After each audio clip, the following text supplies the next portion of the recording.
Moikka! Mun nimi on Henna ja mä oon tämän pitäjäsalin perustaja ja coachi. Mä oon kamppailu kakkostason valmentaja ja multa kysellään usein muun muassa, että miten tällaisella säkillä voi tehdä helposti itsenäisesti treeniä. Niin mä tein teille videon. Haluan vielä sanoa, että tämä fitnesskamppailu on tosi kokonaisvaltainen ja tehokas treeni, ja tästä tulee sekä mielelle että keholle voimakas, vahva ja varma olo. Ja ne on just niitä syitä, miksi sunkin kannattaa lähteä kokeilemaan. Ja hei, tämä ei ole iästä kiinni. Tervetuloa mukaan! Erät voit tehdä vaikka 2 minuutin, 3 minuutin eriä ja vaikka minuutin tauolla. Semmoinen aktiivinen 3x3 minuuttia minuutin tauolla, se on jo jonkunlainen treeni. Siihen menee alle 15 minuuttia, mutta jos sen paukuttaa lujaa hyvällä tekniikalla, niin se on jo aika kiva. Mutta tietysti alussa kannattaa ottaa vähän rennommin ja ensimmäiset erät muutenkin lämmittelyyn, jos et muuten ole lämmittelyä tehnyt. Ja tosissaan kun se tekniikka paranee, siinä se into just kasvaa, koska sitten sä saat enemmän tehoa itsestä irti.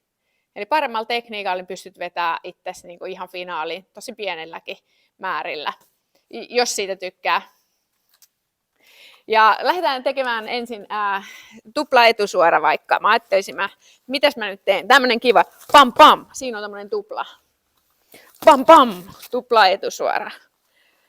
Sitten mä teen sitä vähän aikaa. Hei hei. Täällä. Hei hei. Hyvä. Sitten mä lisään sinne takasuoraan, kun on kiva tehdä vasen oikea, vasen oikea. Sekin on yksi vinkki, että voi tehdä just vasen oikea, että sillä lailla miettii, niin taas vähän helpottaa. Jotain on jo valmiina. Tupla etu taka. Noin.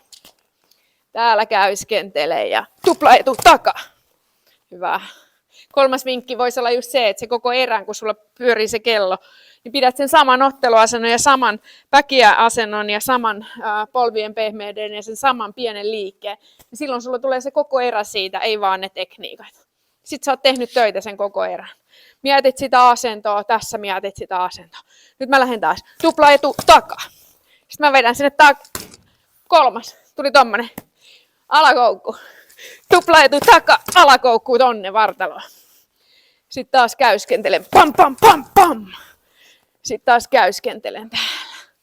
Hei hei hei hei. Sitten mä otan vaikka oikean puolen jalan mukaan tästä. Alapotku. Noin. Lantio käy tuolla. Pam pam. Tupla etu takakoukku. Alapotku. Noin. Nyt on jo 4 tekniikan sarja. Tossa vähän pidän välillä säkkiä vastaan. Sen ei ole pakko heilua tolleen. Sitä voi pidellä. Ja sitten lähtee taas. Tupla etu takakoukku. Ja alapotku sinne. Ja sitten taas hyvä asento. Täällä mä oon hyvässä asennossa. Hei hei hei hei hei. Ja taas hyvä asento. Täällä liikun. Hei hei hei hei hei. Noin. Ja siinä veikkaa, että helposti saa jo 1, 2, 3 minuuttia menemään tolla. Siinä noita tommosia yleisvinkkejä.